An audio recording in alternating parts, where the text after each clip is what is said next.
How are you? Let's continue our history class. In the last class, we saw people traveled long distances. Okay, people traveled for different reasons. By different reasons, people traveled from one place to another. We saw that for in search of livelihood, and some people traveled just for a adventure move, like that we saw. We know that hills, mountains, seas, all are bordered the subcontinent. Okay, the form the seas, mountains, hills all formed natural frontiers of the subcontinent. People sometimes found it difficult to overcome these frontiers. Okay, to reach to other part of the mountains or seas, the people found difficult.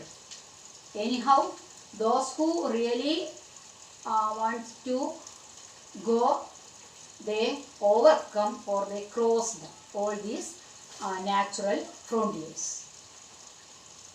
It was difficult to cross the frontiers, but if the people really wants to go, they crossed it.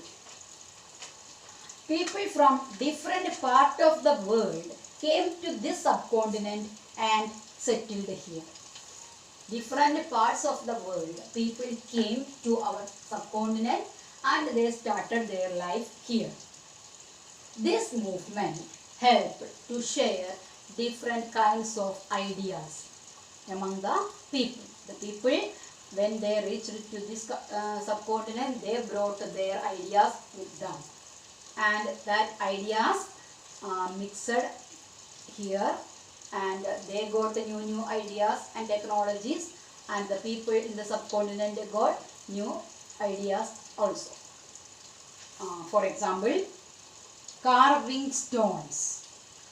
Okay, the sculpture, making of construction of sculpture, and the composition of music, composing music, even cooking also, cooking food, with the different items. That also idea of all these things shared by this type of journeys, or the people brought along with them different kinds of things, ideas, and shared the culture, traditions, everything shared.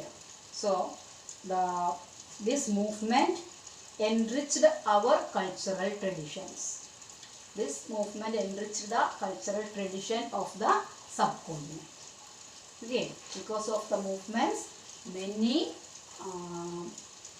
benefits happened to the subcontinent.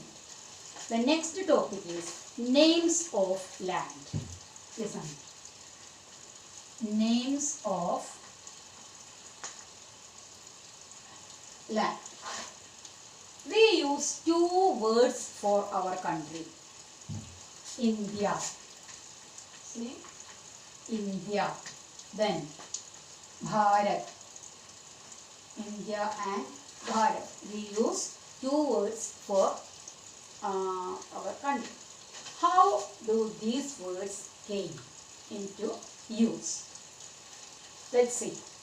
The word India comes from the word Indus. You have studied that river Indus. The word India came from the word Indus. Indus. In Sanskrit, it is called Sindhu. The river Indus, called in Sanskrit language Sindhu. Okay. The Iranians and the Greeks, the people of Iran and the people of Greek, called this Indus, river Indus, Indos or Hindos. Listen, the people of Greek and Iran. They called the river Indus Hindos or Indus. The river Indus, the people of Greek and Iran called the river Indus Hindos or Indus. So, they used the name of the area east to the river Indus or river Indus. They began to call that area India. India. The land to the east of river Indus. They called people of Greek and Iran began to call the land which lies east to the river Indus or Indus as India. Then our country got the name India. Did you understand? The word India derived from the word Indus. Greek people and Iranian people called the river Indus Indus or Indus. The land lies east to the river Indus. They began to call India. Next, how the word Bharat came in use. Bharat. How the word Bharat began to use for our country.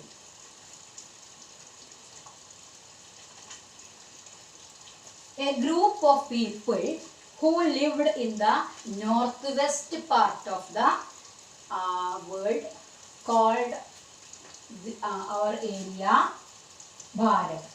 Bharat. People of the northwest side of the subcontinent began to call our country, that side Bharata. This word Bharat we can see in Rigveda.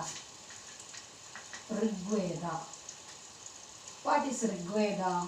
Rigveda is an earliest composition in Sanskrit about 3500 years ago.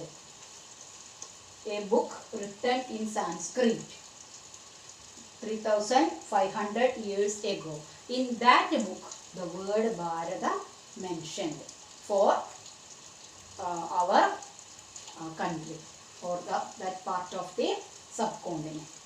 So, the word India and Bharata came to effect in different ways. Okay, so read the textbook. I will send you some questions. Answer it properly. Okay, thank you.